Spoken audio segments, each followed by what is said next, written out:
Après le message livré par le président de la République, le général de corps d'armée Abderrahmane Tiani à Bamako, lançant la révolution dans la zone AES, et après avis du Conseil consultatif et l'avis du Conseil national de la sauvegarde de la patrie, le gouvernement a décrété la mobilisation générale. Mais toujours est-il que il n'y a pas... Les responsabilités ne se sont pas définies. C'est-à-dire, dans de tels contextes, il aurait fallu qu'on montre à chacun dans la sphère de sa compétence qu'est-ce qu'il doit faire pour participer à cette mobilisation générale. Donc nous allons essayer de faire ce petit exercice au fin de conscientiser les camarades conducteurs de bennes d'abord et à travers eux tous les conducteurs du Niger. Effectivement, l'État a décrété la mobilisation générale, ça veut dire que tous les citoyens de l'AES doivent participer à la sécurisation de notre terroir. Donc pour ce faire, nous, conducteurs de bennes, il y a un certain nombre de comportements que nous devons mettre en avant pour participer à l'effort de sécurisation du territoire national et de l'AES en général. Nous sommes partout et nulle part. C'est nous qui voyons, on ne nous voit pas. Donc il est très important de faire des comptes rendus. Nous invitons les camarades partout où ils sont, dès qu'il y a quelque chose d'inhabituel, quelque chose qu'ils pensent de nouveau, de nous rendre compte. Et nous aussi, nous allons faire remonter l'information au fin que des actions soient faites. Et effectivement, chacun dans la sphère de sa compétence peut participer à l'édifice. Et les militaires ont les armes et nous, la population, nous cohabitons avec les pseudo-bandits. Donc nous les voyons à l'œuvre avant les militaires. Donc il est bon que chaque Nigérien soit un porte-flambeau.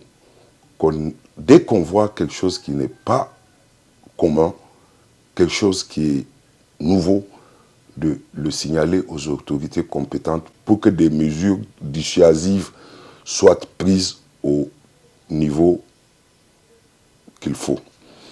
Et spécifiquement pour les conducteurs de bennes, je les invite à plus de vigilance.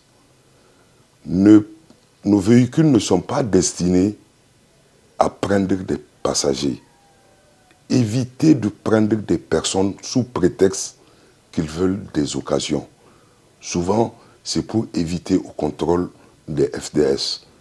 Il faut arrêter de prendre des gens que vous ne connaissez pas. Non seulement les conducteurs de bennes, mais aussi tous les militants et sympathisants du Saint-Coben. Je pense aux camarades qui transportent le bétail, communément appelés les Dogonbaro. Donc, il faut être très vigilant. Il ne faut pas prendre quelqu'un dans vos véhicules que vous ne connaissez pas. Et dès que vous voyez quelqu'un à qui vous n'avez pas confiance, ou bien à qui vous voyez quelque chose qui ne devait pas, par exemple, quand vous voyez quelqu'un en turban avec quelque chose qui vous paraît comme une arme, il est important de dénoncer, de faire passer l'information au niveau du premier FDS que vous rencontrez. À défaut, vous pouvez nous contacter, nous allons faire remonter l'information pour que la riposte soit immédiate et efficace. Et nous n'allons pas finir cette allocution sans tirer notre chapeau aux forces de défense et de sécurité du Niger qui, dans un sursaut patriotique, ont su déjouer l'attaque du 28 au 29 janvier passé à l'aéroport international Dioré Hamani. Et nous leur disons bravo, tous les fils du Niger, et du Sahel en général vous remercie pour cette brillante intervention qui a permis de mettre en déroute les terreaux et leurs sponsors puissants qui sont tapis dans l'ombre.